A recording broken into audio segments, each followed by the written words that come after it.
Olá, eu sou o Pedro Vinícius e eu vou mostrar para vocês como criar um jogo parecido com esse através da Unity. O Valdivino mostrou aí já pra gente como é feito as importações dos assets, quais tipos de objeto a gente tem aqui dentro, então eu não vou mostrar tanto isso. Eu só quero mostrar que aqui eu tenho todos os meus assets, né, que já foram importados. Eu tenho a água com as animações já pronta também, os planos de fundo, tudo aqui, os fragmentos que também vão formar uma animação, que são esses pequenos fragmentos aqui. O inimigo, eu tenho todas as animações dele de ataque, de morte, de, do caminhar dele, né? O personagem da mesma forma. Eu tenho todas as minhas plataformas que eu criei através de uma grid, né? Como a gente também viu na apresentação do Audivino. Uma grid que ele vai ser um tipo de tile map, essa grid, né? Ela junta todos os tile maps. Então tem as animações da água, como eu disse. Eu tenho os prefabs, esses prefabs aqui, eles são muito bons porque eu criei uma água só. A gente pode ver aqui, elas estão separadas, eu coloquei dentro do objeto vazio só para ficar mais organizado. Então eu tenho aqui uma água só, como a gente pode ver. Então, essa primeira água, eu defini todas as opções que eu queria nela, né? Todas as configurações dela. Coloquei os colisores, configurei sprite, configurei tudo da mesma forma, a animação dela também. E depois eu criei um prefab. Depois de criar um prefab, todos os prefabs que vão vir criados, quando eu arrastar e jogar eles aqui de novo, eles vão vir criados já com essa configuração. Isso é muito bom para a gente não ter todo o trabalho de ficar refazendo coisas que repetem muito, como por exemplo a tile da água, né? As criaturas, os fragmentos, que são vários. O personagem, claro, se a gente quiser ter mais de um personagem também, né? Pode ser um jogo multiplayer. A gente já tem todas as configurações básicas. E o ponto desses prefabs aqui é que depois de colocar um aqui de volta, a gente pode editar ele separadamente. Então, ele já vem com a configuração padrão, mas a gente pode editar ele da forma que a gente quiser e ele não vai modificar a configuração dos outros. Ok, seguindo aqui eu tenho meu objeto de Game Controller. Esse Game Controller aqui, ele é necessário lá para frente para ter algumas informações que a gente vai ser programada, né, manualmente. O Canvas, que é o que vai aparecer aqui na nossa tela, né? A gente pode ver que ele é gigantesco aqui, mas ele é como se fosse o nosso o que vai aparecer na tela além da câmera do jogo, né? Ele vem com esse Event System, que é para criar os eventos, né, que vão ter. A gente tem aqui o personagem principal. Esse personagem principal ele também é um prefab, como a gente pode ver ali embaixo. Então eu tenho algumas outras informações aqui dentro dele. A câmera está fixada no personagem, porque à medida que o personagem pula, a câmera segue ele, né? Então o personagem vai se movimentando, a câmera fica fixa seguindo ele. Esse ataque point aqui, depois eu vou mostrar para que ele serve mais aprofundado. Seguindo no canvas, a gente tem as outras telas, né? Temos o placar de vida que fica aqui em cima, o placar de ponto que fica aqui também. A gente tem o game over, deixa eu ativar ele aqui pra gente, que é uma tela quando o personagem morrer, né? Vai aparecer uma tela de game over. E temos os controles, que são esses aqui na tela. São o controle direcional, o controle de pulo, o controle de ataque. Seguindo, a gente tem os inimigos, que eu também separei ele em um objeto vazio aqui, para ficar mais organizado. A gente tem 3 inimigos. Ó, como eu disse, eu tenho um prefab dele. Esse aqui é o primeiro que eu criei, né? Então ele vem com tudo configurado, certo? E aqui dentro do script dele tem algumas informações que eu posso modificar. Isso aqui foram variáveis públicas que eu adicionei dentro do código dele, depois eu vou mostrar também mais aprofundado. E o que que eu mudei em cada um aqui? Esse walk range aqui, que é como se fosse o quão longe ele pode andar de um lado para o outro. Esse aqui, por exemplo, ele pode andar um total de 4 de tamanho, né, de range. Esse outro ele pode andar só 1.5, porque como a gente pode ver, ele está num local bem apertado. Esse segundo aqui, ele pode andar um total de 5,5, porque como a gente pode ver, ele está num lugar bem espaçoso aqui. Outras informações relevantes aqui que a gente pode ver é a quantidade de vida. Então, esse aqui ele tem 5 de vida. Na verdade, todos têm 5 de vida, isso não foi modificado.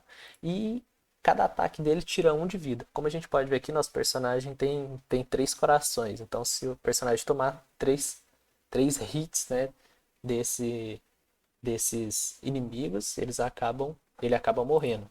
A gente acaba perdendo. Os coletáveis são os fragmentos. São esses pequenos fragmentos aqui, que é como se fossem as nossas moedas, né? Que gera a nossa pontuação. Dentro dessa pasta de resource, eu tenho algumas informações que são essas informações que são usadas na tela.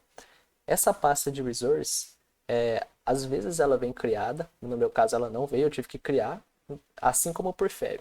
O prefab eu também tive que criar, e esses duas pastas aqui, quando a gente cria ela escrita desse jeito, né, escrita corretamente, ele vai gerar todos os objetos que eu arrastar aqui para dentro viram prefabs, e para dentro do resource, como se fosse uma pasta padrão para a gente colocar os sprites que vão ser modificados. Essas cenas aqui são nossos levels, né? Como a gente pode ver aqui, se a gente quisesse ter mais level, eles apareceriam aqui. E aqui está nossos scripts, um script para criatura, um script para o fragmento, um para o game controller, um que eu estou verificando quando está sendo pressionado, né? Quando o botão esquerdo aqui está sendo pressionado, e um quando o botão direito está sendo pressionado, e outro que é o nosso personagem principal. Vou mostrar para vocês como funciona cada um desses códigos aqui agora. Vamos começar primeiro pelos nossos fragmentos, né? Nossos fragmentos aqui, eles possuem algumas informações que o Valdivino deu uma explicada também, né? São os colisores, a animação. Essa animação a gente cria ela aqui, tá até selecionada aqui, a animação. Se a gente colocar para rodar aqui, a gente pode ver a animação dela, certo?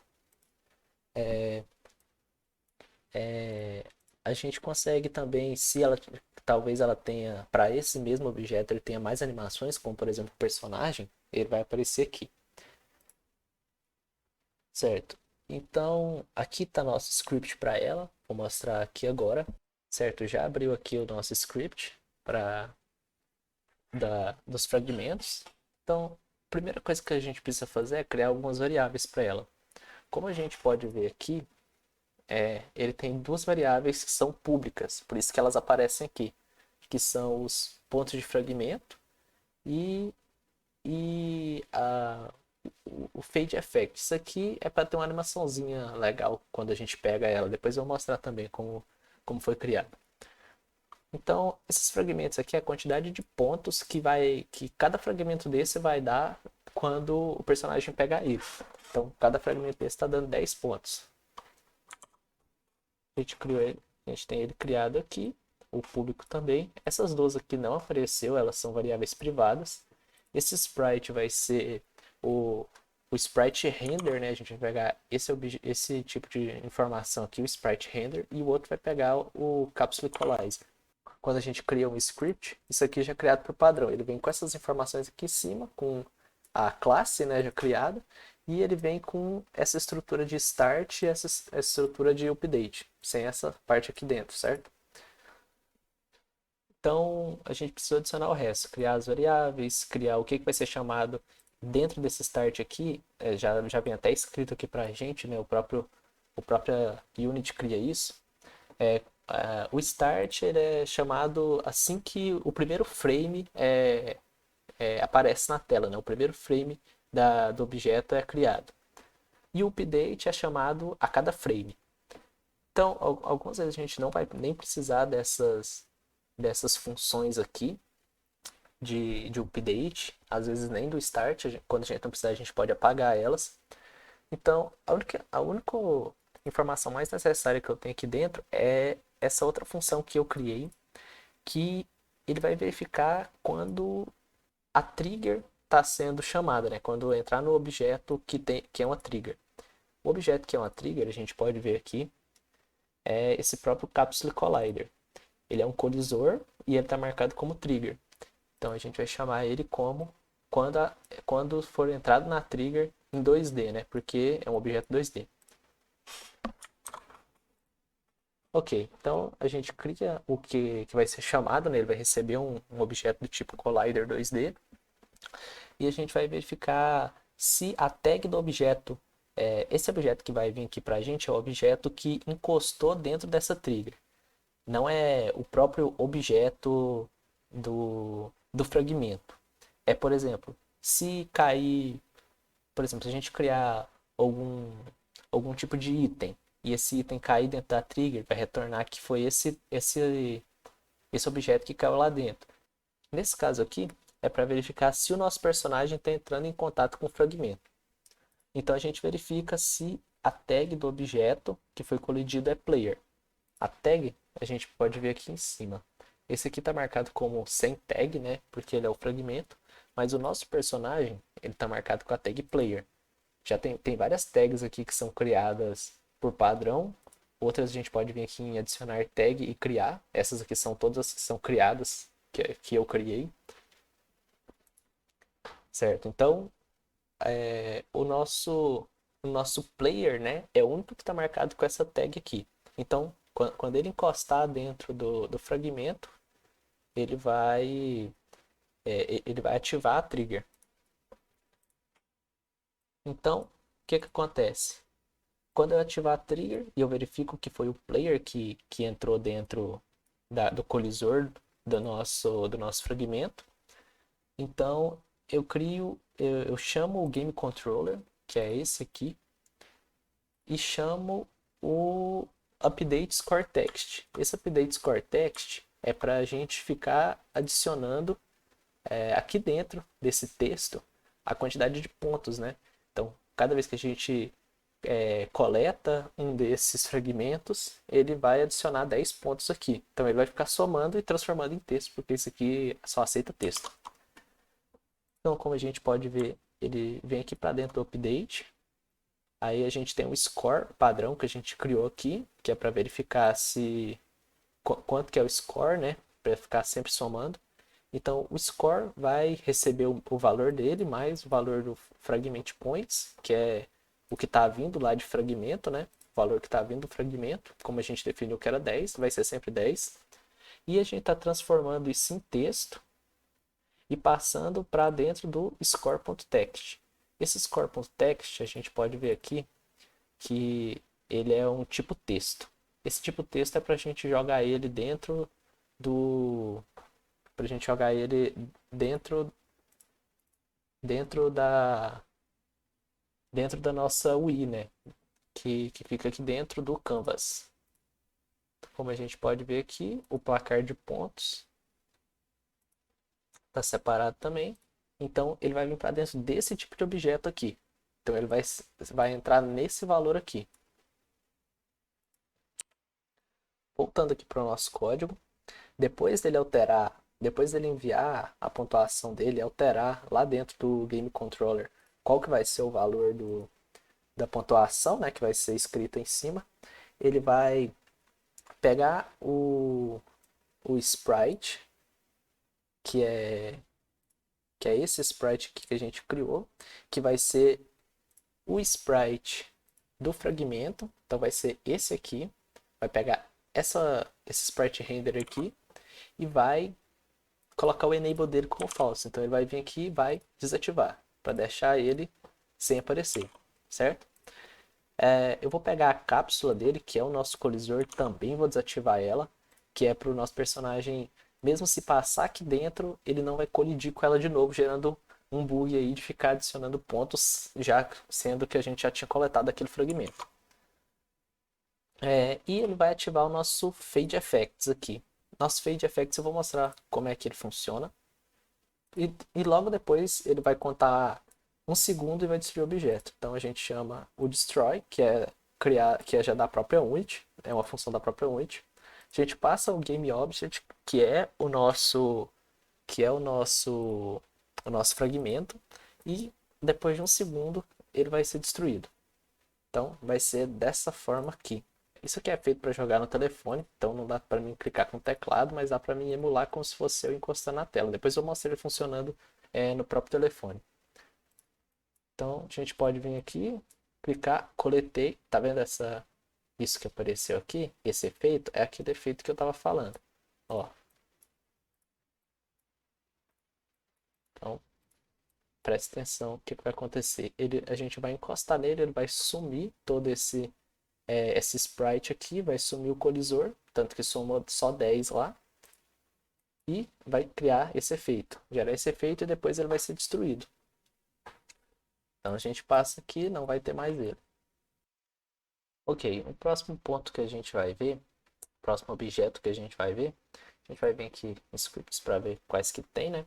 Ah, lembrando que para criar o script, não necessariamente tem que ser dentro dessa pasta. Essa pasta eu realmente criei só para ficar organizado. A única pasta que realmente precisa, que é boa de existir, é o prefabs e o resource, criado dessa forma aqui.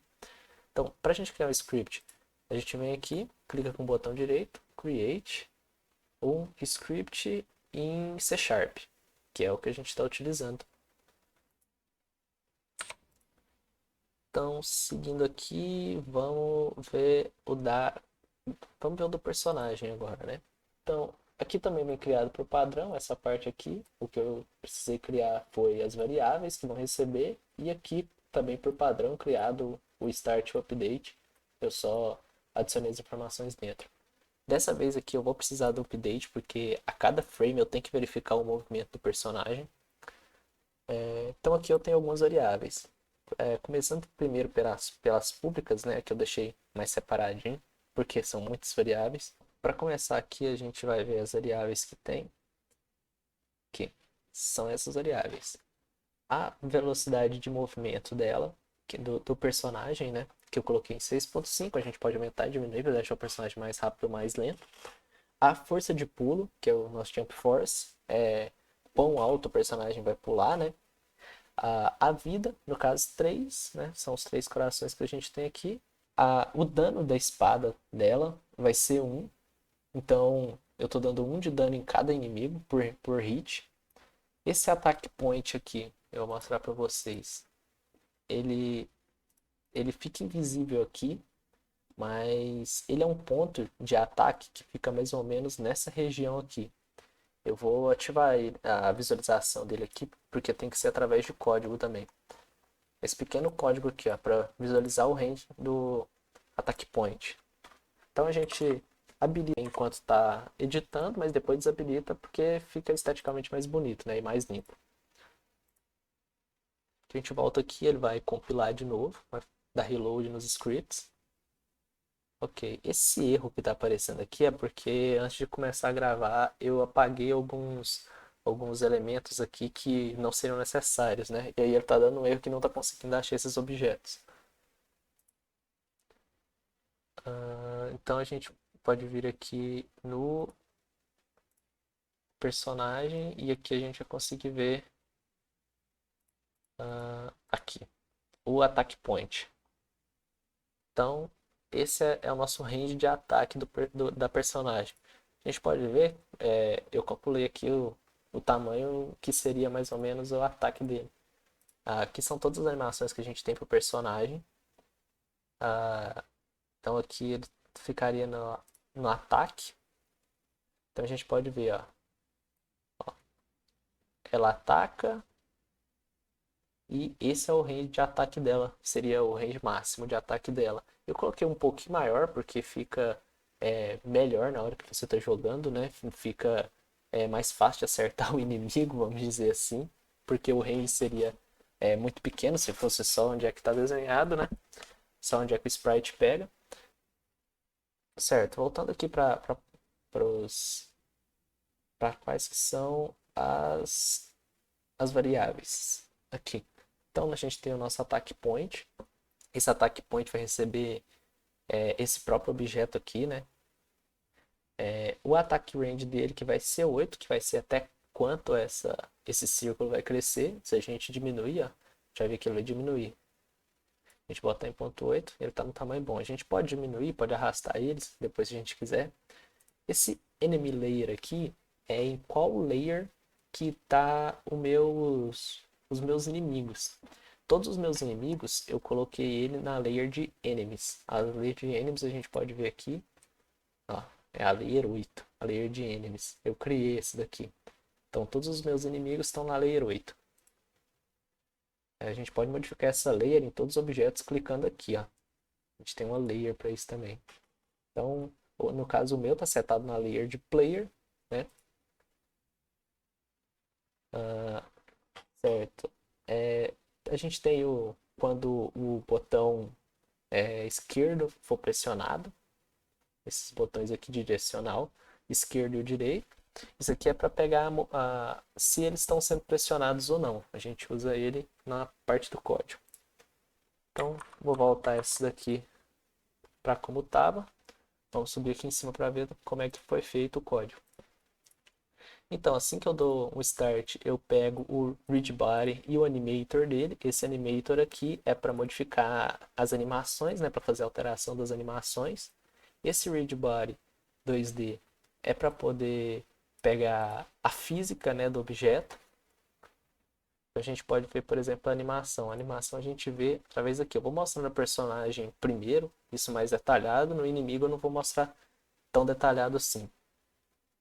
Se a gente clicar no personagem aqui e vir aqui em Animator, a gente pode ver as linhas de animação. A do inimigo é bem mais simples que essa, porque ele tem bem menos funcionalidade. Então, aqui a gente cria quais são os status dele, quais são os status que vão ser executados. Então, se for true, está sendo executado o walk. Se o jump for true, é porque ele está sendo executado. Se o ataque for true, ele vai ser executado. O def e o damage também. Então, essas ligações aqui são bem importantes, que é, por exemplo, o que a gente pode fazer, né? Então, do idle a gente consegue ir para o walk, né? Para andar. A gente consegue do idle pular também. A gente consegue da animação do idle ir para de ataque animation e ir para damage animation. Eu coloquei essas duas vindo ligado direto da N-State, porque isso quer dizer que de qualquer um estado que eu tiver aqui, vai ser ativado, né? Ele pode ser ativado. Então, se eu tiver no idle, eu posso ativar o ataque. Se eu tiver no walk, eu posso ativar o ataque. Se eu tiver no damage, eu posso ativar o ataque. Isso também vai ser configurado dentro do nosso código. Vai ter algumas configurações sobre isso também. E a última animação, que também pode vir de qualquer estado, é a morte. Só que a partir da morte ali, a gente não volta para nenhum outro estado, né? A morte é o estado final do personagem. A gente configura essas linhas aqui, isso também é bem importante. No caso aqui, vamos pegar aqui do idle. Do idle a gente só consegue ir para o jump se o jump for true. Porque a gente consegue chegar no jump se o jump for true. E a gente sai do jump se o jump for false. Da mesma forma para o walk. A gente só consegue ir do jump para o walk se o jump do jump para o walk se o jump for false. A gente só consegue vir do walk pro jump se o jump for true. Certo? Então a gente faz essa mesma configuração para todos aqui. E é basicamente isso. Voltando para a parte do código, né? Deixando essa parte de animação de lado. Todas as animações vão ser basicamente dessa forma. Então a gente já consegue pegar aqui. Então a gente vai entrar na parte já de botões, né? Esse left press e esse right press. Basicamente, se eu verificar lá no nosso left press, que vai ser o nosso botão esquerdo, se ele estiver pressionado, ou se o pressed dele for true, ele é um booleano, como a gente pode ver. Se for true, então dentro desse if vai retornar true, né? Então se for verdadeiro, eu vou mandar lá pro move, que é o que seta nosso movimento, se o personagem está indo para frente, para trás, seta ele como 1. A mesma forma, eu verifico se o right está pressionado. Se o right estiver pressionado, ele manda o 1. Ele manda -1, quer dizer que ele vai ser movido para a esquerda. -1, o personagem vai para a esquerda, mais 1, o personagem vai para a direita. 0 o personagem fica parado, que é a nossa última aqui. Ou seja, se o botão esquerdo nem o botão direito estiver pressionado, ele vai ficar parado. Então a gente vê isso a cada frame, né? Então a gente tem aqui nossa informação dos botões, é bem simples. Basicamente eu pego as informações do botão, né, que é desse pointer down handler e o up handler, que eu vou verificar. Se o nosso botão estiver pressionado, ele vai retornar uma informação nesse on pointer aqui. Isso aqui também é como se fosse uma trigger. Toda vez que ele está pressionado, ele está mandando informação para cá. Toda vez que ele não for pressionado, ele vai mandar a informação para cá. Certo? Então ele foi pressionado, ele vai ficar como pressed true. Quando eu tirar o dedo dele, né, ele vai mandar para pressed off. Isso para cada botão. Esse para o esquerdo, a mesma coisa para o direito. Então isso aqui basicamente retorna qual botão está pressionado. Então a parte de movimento, ele vai receber um input. Esse input aqui vai ser o input que vai vir aqui dentro, né? Se vai ser -1 para a esquerda, se vai ser +1 para a direita, ou se ele vai ficar parado. E a primeira coisa que eu vou verificar é uma informação para a própria movimentação do personagem. Então, basicamente, o que eu estou falando aqui? Esses ataques aqui, eu não mostrei muito essas variáveis, né? Que são as variáveis privadas. O isAttacking, ele vai ser true toda vez que o personagem estiver atacando, eu vou transformar ele em true. O isJumping sempre vai ser true quando o personagem estiver pulando. E o taking damage sempre vai ser true quando o personagem estiver tomando dano, né? E estiver recebendo dano. Essa parte do looking right aqui verifica se o personagem está olhando para a direita. Toda vez que o looking right for true, ele está olhando para a direita. Se o looking right for false, ele vai olhar para a esquerda. E da mesma forma, o rigged body e o animator, como eu tinha falado anteriormente. Voltando aqui para o input do move, né? Ok, então eu verifico aqui se isso aqui basicamente me diz assim: se o personagem estiver atacando e estiver pulando ao mesmo tempo, ou melhor dizendo, se o nosso personagem estiver atacando e não estiver pulando, ou então se ele estiver tomando dano, o nosso move input vai ser 0. Por quê? Eu não quero que o personagem se mova se ele estiver atacando e não estiver pulando. Ele pode atacar enquanto pula, e aí quando ele pula, ele pode andar. Porém, se ele estiver atacando e não estiver pulando, aí ele não pode se movimentar. Eu vou mostrar isso dentro do jogo para vocês depois. Fora isso, se ele estiver recebendo dano, ele não pode se movimentar. Aí, para mim fazer ele se movimentar, né, eu dou um rig.velocity. Esse rig é a nosso rigged body aqui, né? É a parte que cuida de física. Então, eu seto a velocidade dele como um novo vector 2. Esse vector 2 é um vetor que tem duas direções. Se fosse um jogo em 3D, a gente teria um vector 3, que aí seria x, y e z, né? As coordenadas. Como aqui é vector 2, a gente está usando 2D, a gente só tem duas coordenadas. Então, o que a gente faz? Se o move input teria vindo aqui como 1, a gente multiplicava ele 1 com o move velocity. Que esse move velocity é a velocidade do nosso personagem, a velocidade que ele anda. Então, se multiplicar por 1 aqui, ele vai ir na velocidade para a direita. Se vier -1 aqui, que é porque eu estou apertando o botão para a esquerda, ele vai inverter a velocidade. Então, a velocidade vai ficar negativa e ele vai começar a andar para a esquerda.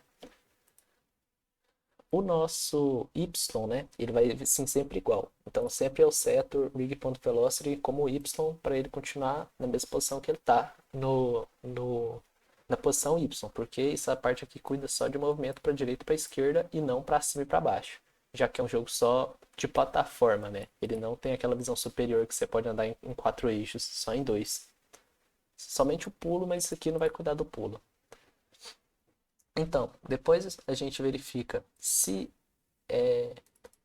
o move input Se essa informação que a gente receber aqui ela for diferente de zero, ou seja, se eu estiver andando para a direita ou para a esquerda, eu vou setar a animação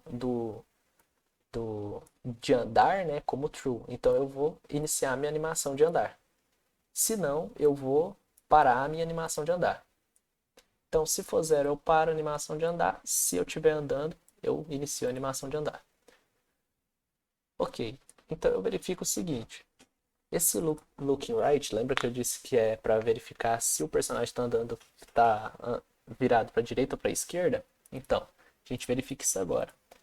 Então a gente verifica assim, se eu não estiver olhando para a direita e o movimento for maior que zero, ou seja, eu não estou olhando para a direita, então eu estaria olhando para a esquerda, só que o movimento está indo para a direita. Então eu dou um flip para inverter o lado para onde meu personagem está olhando. Aí, então, se ele estiver olhando para a direita e o movimento dele estiver para a esquerda, eu vou dar um flip de novo para girar o personagem para a esquerda. Esse flip aqui, a gente pode ver ele aqui embaixo. A primeira coisa que ele faz é setar o looking right como o inverso dele. Então, se ele estiver olhando para a direita, ele vira para olhando para a esquerda. Se ele estiver olhando para a esquerda, ele vira olhando para a direita. Seria basicamente o que esse looking right estaria dizendo, né, para a gente. Aí depois eu seto um vector tree com o nome scale, pego o transform.scale, isso aqui é uma informação só para mudar a escala do personagem, e seto essa escala no eixo x como multiplicando por -1, ou seja, eu basicamente coloco se ela está positiva ou negativa. Lembra que negativa é para a esquerda, positiva é para a direita. Então eu inverto essa escala multiplicando por -1. Ou seja, se ela vier negativa, eu multiplico por -1, ele gira o personagem para a direita. Se ela vir positiva, eu multiplico, ela vira negativa, girando o sprite do personagem para a esquerda. E depois eu aplico essa transformação, né? Eu falo que o transform.localScale da nossa sprite, ela vai se transformar na scale que a gente acabou de calcular aqui. Ok, depois eu seto esse move input aqui, na verdade não tem nem sentido estar aqui, foi uma informação que eu tinha deixado aqui relevante, vou até já corrigir isso. A parte de jump é bem simples. A primeira coisa que o jump faz é eu setei aqui, deixar ele compilar nas mudanças que eu fiz,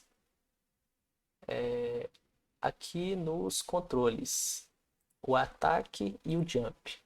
Os dois têm essa informação aqui, on click.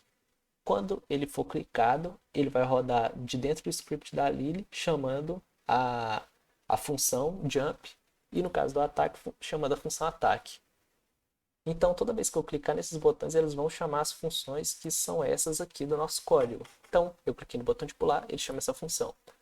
Para verificar, eu só verifico se eu já não estou pulando, porque se eu já estiver pulando, ele não vai me deixar pular de novo, né? Para mim não ficar pulando infinitamente. Eu só posso pular de novo se eu já tiver terminado a animação do primeiro pulo.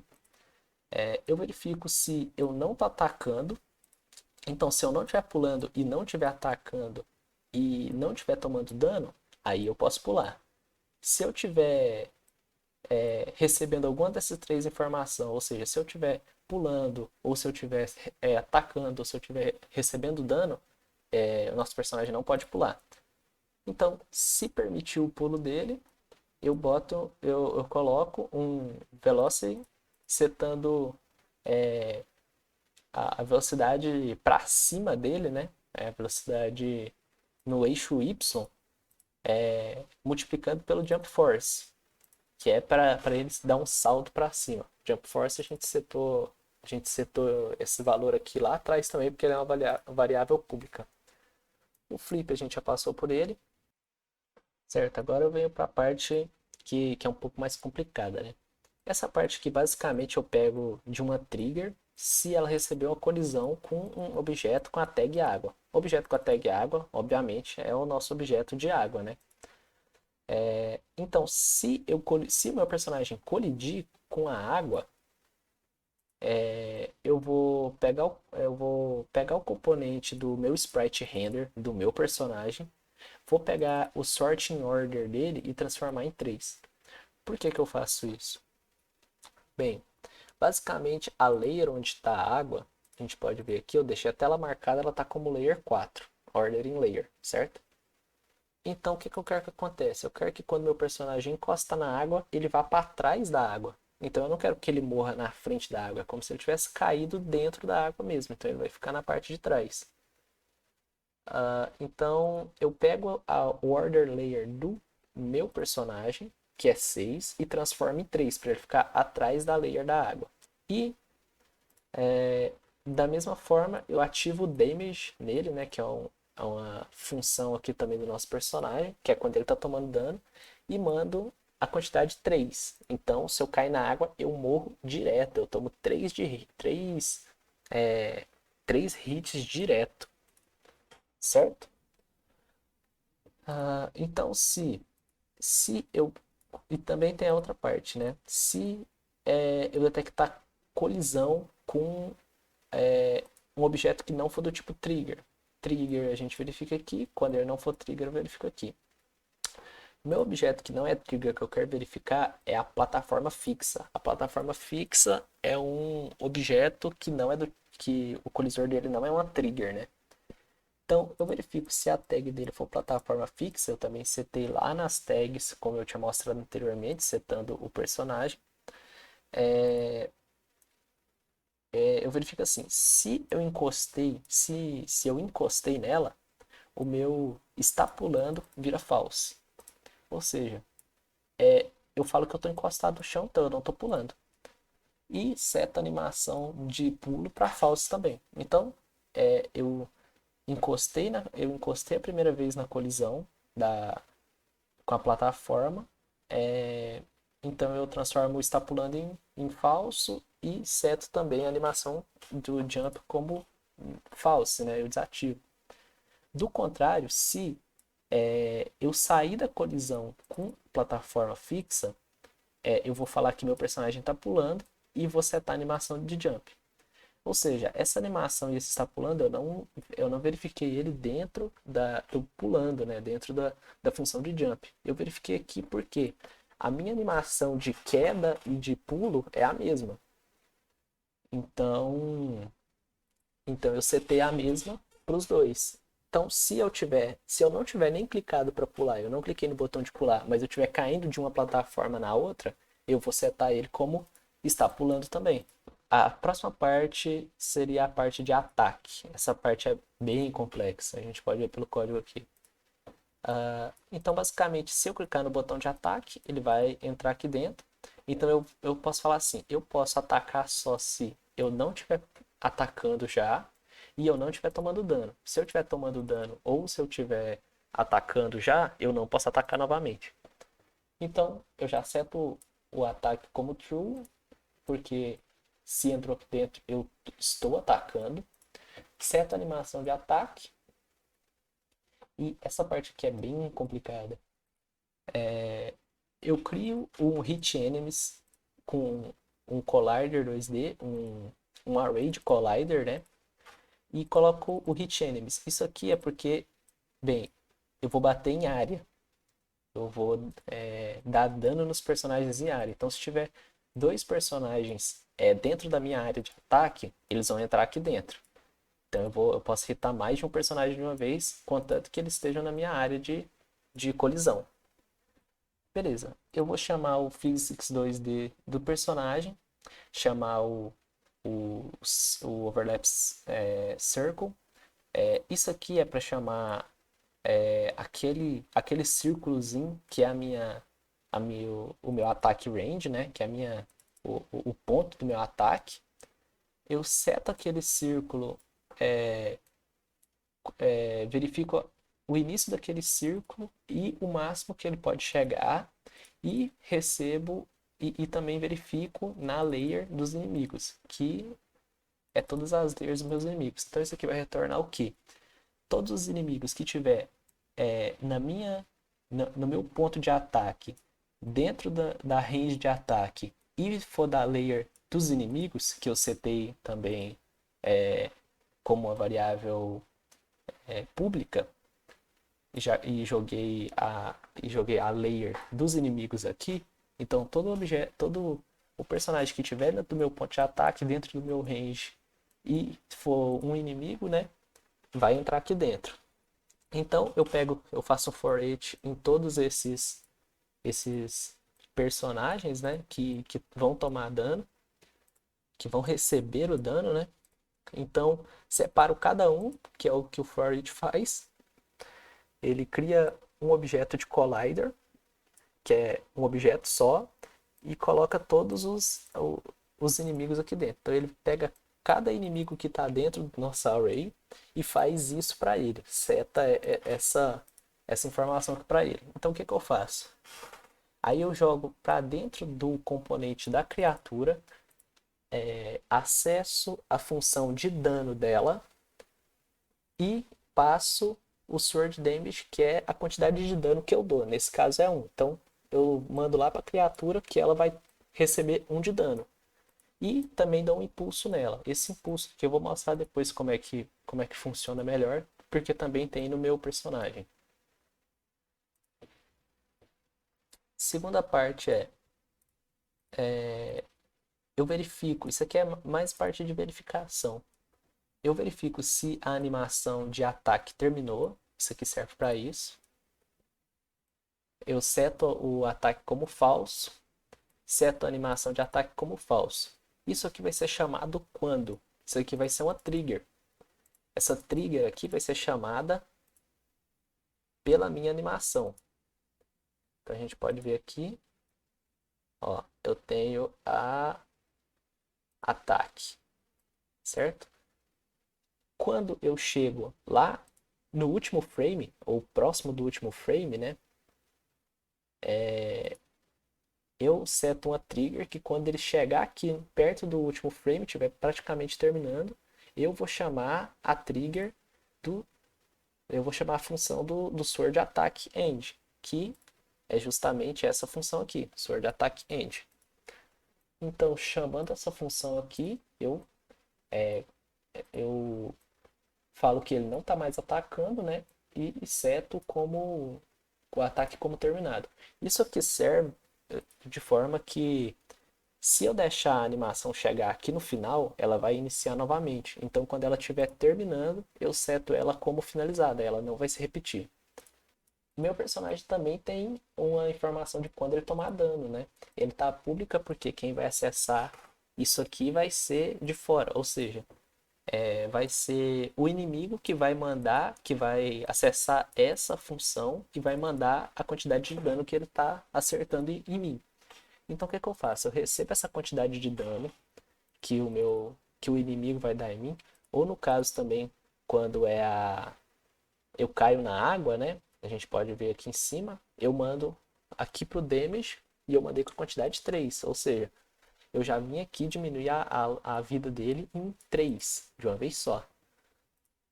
E quando for o dano vindo lá no inimigo, eu setei com o dano dele sendo 1, mas a gente pode alterar isso depois. Então, se eu colocar o dano do personagem como 2, do inimigo como 2, né, quando ele me acertar, ele vai me passar 2 aqui e vai me dar 2 de dano. Beleza. Assim que eu seto a vida dele, diminuo a vida dele, eu já seto que ele está recebendo dano, porque vai começar a animação de receber dano do personagem. Eu acesso o Game Controller, que é o nosso Game Controller aqui. Isso também é uma parte bem complexa.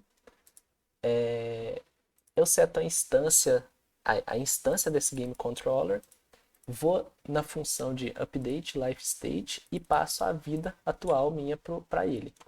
Então eu chego aqui, falo lá para ele, ó, seguinte, meu personagem agora tá com tanto de vida. O que ele vai fazer? Ele vai verificar se a vida do personagem for 2, porque 3, isso aqui é o sprite que vai aparecer aqui, ó. É esse sprite aqui. Então, se o padrão dele é 3, ele se inicia como 3, aqui esse sprite, e a personagemzinha aqui tranquila, né? Se essa vida que ele me passar diminuir para 2, Então, se ela chegar aqui e ela for 2, eu vou falar que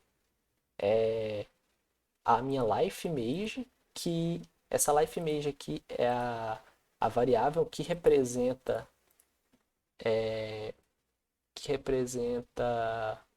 e essa parte aqui, né? A gente pode ver aqui no Canvas, ó, placar de vida. A vida aqui, ó. Esse aqui é a minha vida e meu personagem. Então aquela life state é esse e o do personagem é esse. Então aqui, life image é aquela onde tem os corações e o player image é onde tem a figurinha da nossa personagem. Então, se for 2, eu não vou modificar a imagem do player, mas eu vou modificar a sprite onde é que tem o placar de vida. Então, eu vou diminuir o placar para 2. Como a gente viu, o personagem toma dano, a quantidade de vida dele diminui. Então, eu troco o sprite que vai aparecer lá para um que só tem 2 corações. Se for 1, eu troco para o sprite que só tem um coração. E se for, eu vou até consertar isso aqui que também vai ficar melhor assim. Se for menor ou igual a 0, porque pode correr o risco de, sei lá, eu tomo um hit do inimigo e caio na água. Eu vou receber, a minha vida vai ficar -1, né? Porque eu recebi 4. Primeiro 1 e depois diminuiu 3. Eu vou ficar com -1 de vida. Acaba que não ele cair nisso aqui. Ok, então se a minha vida for zerada, né? Eu vou trocar a sprite para 0 e vou trocar a imagem do player do personagem também. A gente pode ver isso aqui na nossa resource, o i, ser mais fácil, placares. Então aqui, ó, esse é o padrão que a gente vai receber quando ele tiver com 2 de vida, quando tiver com 1 de vida, quando a vida dele acabar. A personagem quando tiver até com 1 de vida e quando a vida zerar, eu vou trocar para esse sprite aqui. Depois eu vou verificar aqui dentro. O que eu vou verificar aqui dentro também do damage do nosso personagem? Eu vou verificar se a vida dele for menor ou igual a 0. Porque se a vida dele for menor ou igual a 0, eu vou falar que o personagem morreu, certo? Então eu venho aqui e seto a animação dele para morte e seto a tag dele, que era player, eu seto ela para dead player, para nenhum inimigo mais ou nada conseguir acessar esse personagem mais. Senão pode dar alguns erros de o personagem, o inimigo tentou atacar, só que o personagem não existe mais, dá uns logs de erro bem estranho. Então eu tiro a tag dele, né? Seto a tag dele como um player morto. Só que se a vida dele não for menor ou igual a 0, quer dizer que ele não morreu. Então ele vai só tomar um dano. Se ele tomar o dano, eu vou setar a animação de dano dele para true. Não vou falar que ele morreu, vou falar que ele sofreu dano. Ok, aqui eu verifico da mesma forma que a trigger do ataque lá, eu verifico se a animação de sofrer dano do personagem foi finalizada. Falo que ele não está sofrendo mais dano e seto a animação padrão de volta, né? Eu falo que a animação de dano foi finalizada. Eu vejo que também se a animação de morte terminou. Se a animação de morte terminou, eu seto essa animação como false, para ela não ficar se repetindo. Ela vai repetir só uma vez. E assim que eu setar ela como false, eu também chamo o game over do nosso game controller. Game over do nosso game controller é basicamente isso aqui. O que eu faço nesse game over? Eu desativo os controles, aqueles controles que é o meu direcional, que é o meu botão de pulo, meu botão de ataque, eu desativo eles para a gente não ficar clicando mais neles e ativo o nosso game over. O nosso game over é aqui dentro do canvas, essa parte aqui, esse objeto aqui que tem outros objetos dentro. Ele já está por padrão desativado porque a gente não começa com o game over na tela, né? Ele só vai se ativar quando o nosso personagem morrer. Eu seto esse time scale aqui como 0 só para parar todas as informações de fundo. Porque senão ainda vai ficar, até eu clicar em continuar, no botão de continuar e resetar o level, que é aqui no Play Again, o nosso Play Again ele vai receber o nome do level que a gente tá. No caso, se eu criar um level 2, ele vai receber o level 2 aqui e vai dar um Play Again no level 2. Pra gente não se criar vários levels, a gente não morrer no sei lá, no quarto, quinto level e voltar pro primeiro, né? A gente volta no que a gente acabou de morrer. E eu seto o timescale como um de volta, que é para ele, para o sistema ser, retornar a funcionalidade, né? Ser despausado. E logo em seguida eu recarrego o level. Então eu recarrego todas as informações do level de novo. No caso, eu estou no level 1, recarrego o level 1 todo de novo. O personagem vai voltar, a quantidade de pontos vai voltar. A última parte que a gente tem que ver aqui é a parte de impulse. Esse impulse aqui, ele vai simplesmente, o personagem vai é, receber o dano, né? Ele vai sofrer um hit do inimigo. E assim que ele sofrer um hit do inimigo, ele vai dar um pulinho para cima, né? Ele vai ser impulsionado com a altura de 10. É menor do que o nosso pulo padrão, mas é para dar uma animaçãozinha melhor. Além da animação de dano do personagem, ele dá um pulinho para cima. Para finalizar, a gente tem a criatura, né? O animator dela aqui é bem mais simples do que o do personagem. Ele faz bem menos interação. Ele só tem basicamente ataque, morte e dano, porque o padrão dele é o andar. Aqui nas variáveis a gente tem basicamente o seguinte, de variáveis públicas. A gente tem a velocidade de movimento dele. O walk range é basicamente a distância que ele pode andar para os dois lados dele. No caso, como ele está centralizado aqui, ele pode andar 4 unidades para a esquerda e 4 unidades para a direita. Isso é só para definir qual que é a área em que ele vai ficar andando. A vida dele é a quantidade de vida que ele mesmo tem. O ataque, que é o dano de ataque que ele dá no nosso personagem principal. Esse ataque point aqui é o mesmo que no personagem principal nosso. É aquele. Ele, juntamente com o ataque range, cria o range de ataque. Passando aqui para o código, a gente tem as variáveis públicas que a gente já deu uma olhada. Essa variável move ela faz o mesmo que as três variáveis que a gente tinha lá no personagem, que é a variável de pular, de estar atacando e de estar recebendo dano. Mas aqui na criatura, como ela é mais simples, eu coloquei em uma só. O Move Direction da criatura é se ele está movendo para a esquerda ou para a direita. Menos um é para a esquerda, mais um para a direita. Esse Max Range e o Min Range é as variáveis que a gente vai usar para fazer o cálculo do máximo para a direita que ele pode andar e o máximo para a esquerda que ele pode andar, que o personagem pode andar. Looking Right é o mesmo que no personagem, se ele está olhando para a direita ou para a esquerda. Rigid Body, Animator, a gente já viu. Só esse Transform aqui que é novo. Esse Transform é para pegar as informações do personagem. Nesse caso a gente está usando para pegar o posicionamento do personagem no mundo, né? No Start a gente chama tudo. O player ele recebe o Transform lá. Quando a gente chama o Game Object e procura pelo objeto com a tag de player e pega o transform desse objeto que vai ser encontrado.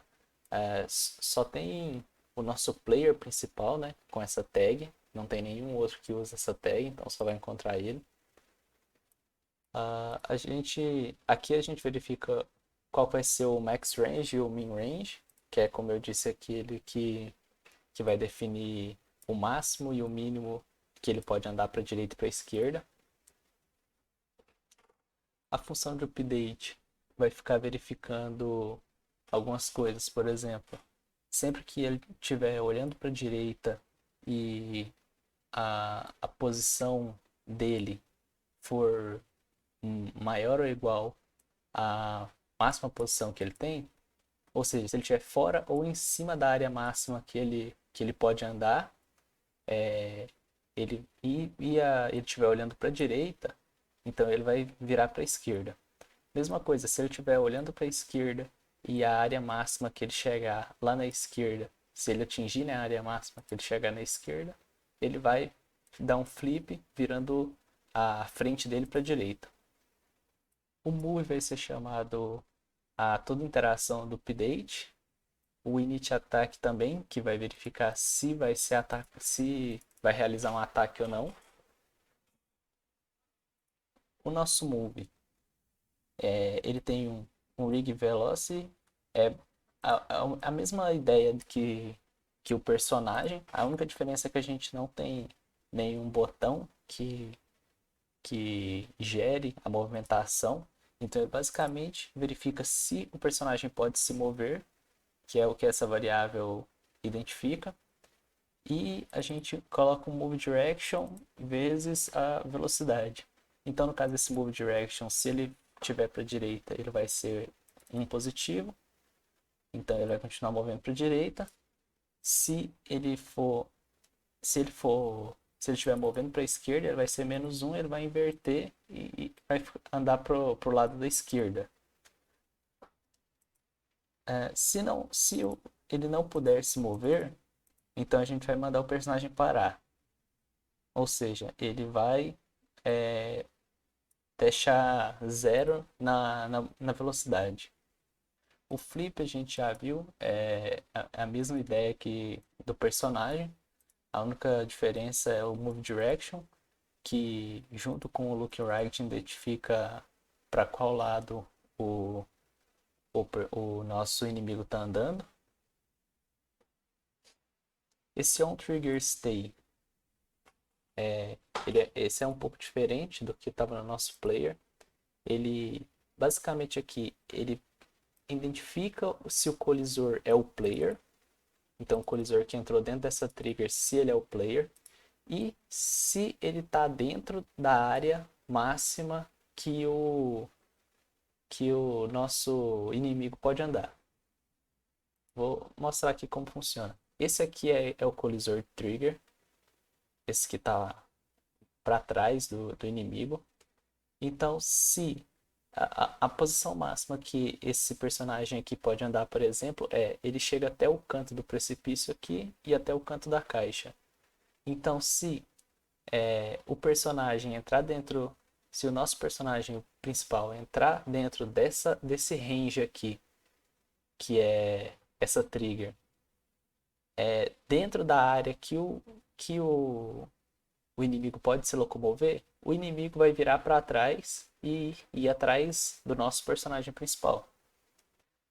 O init attack ele verifica se o nosso personagem está dentro de uma área próxima o suficiente para o inimigo desferir um golpe, né? Então ele verifica a distância entre a posição do player e a posição do próprio inimigo. Se isso for menor ou igual à distância de ataque vezes 2, que é só para deixar um pouco maior, para como se o inimigo atacasse um pouco antes do que precisasse, né? Como se fosse prevendo o ataque. E esse inimigo puder se mover e a tag do player for player. Porque assim que se o nosso personagem morre, a tag dele muda para Death Player. Então, mudando para Death Player, o inimigo nosso não vai ficar atacando ele o tempo todo, mesmo depois de morto. Então, se ele desferir o ataque, o move fica falso e ele insere a animação de ataque, ele inicia a animação de ataque, assim como no personagem. O ataque é idêntico ao ataque que é feito pelo nosso personagem. Então, assim que a animação do nosso inimigo chega num determinado ponto, que seria esse aqui. Vamos pegar aqui a animação de ataque. Assim que a nossa animação de ataque do nosso personagem, do nosso inimigo, chega nesse ponto aqui, ele ativa a trigger que manda para a função de ataque. Então ele faz a mesma coisa que o nosso player fazia, né? Só que ao invés de irritar os inimigos que estejam numa layer, o nosso inimigo vai irritar todos os players que estiverem próximos o suficiente. Isso aqui, assim como no personagem, verifica se a animação de ataque terminou, a verificação de dano, né? Que é quanto de dano o nosso inimigo toma, assim como o nosso personagem também tem. Por fim, ele faz verificações de fim da animação de morte, fim da animação de dano. Se o nosso inimigo morrer, assim que a animação dele terminar, o objeto dele vai ser destruído. O Impulse, que também é igual ao do nosso personagem principal. A única diferença é a quantidade de impulso que ele recebe. O inimigo recebe menos impulso do que o nosso personagem. Então é isso. Eu espero que tenha ficado tudo, que tenha entendido tudo, como é o funcionamento, como foi programado isso aqui. Demorou um tempo gigantesco. E fica agora com um pequeno trecho do jogo já funcionando no telefone. Certo, então para testar agora no telefone, eu já estou aqui na tela do meu telefone, né? A gente vai vir aqui em jogos e eu já tenho ele instalado aqui. Então a gente já está aqui na tela com o jogo aberto. A gente consegue pular, fazer a movimentação, tudo direitinho. Então a gente pode pegar alguns fragmentos, vai aumentando a pontuação ali em cima, né? De 10 em 10, como a gente tinha definido.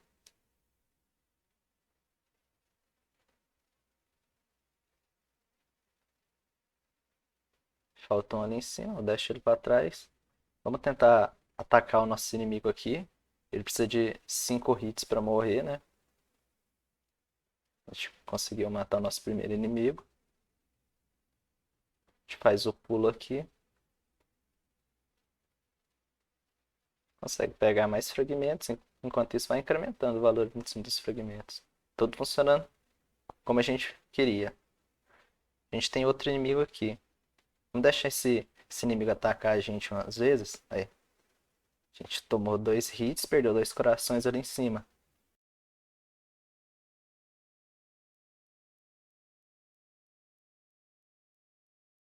A gente chegou no final, já conseguimos até 130 pontos.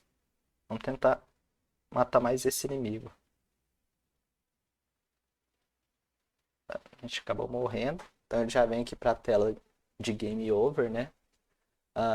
Como eu ainda não defini qual é o tamanho do telefone que vai ter, então a tela de Game Over ficou um pouco menor do que o fundo do jogo, né? A gente consegue ver o fundo do jogo ali. Mas isso é fácil de definir, a gente pode definir depois, só para ele ficar se ajustando em cada telefone. A gente consegue ver aqui, a gente consegue morrer também caindo na água, né? Assim como deveria ser. Então, é isso, tudo funcionando corretamente.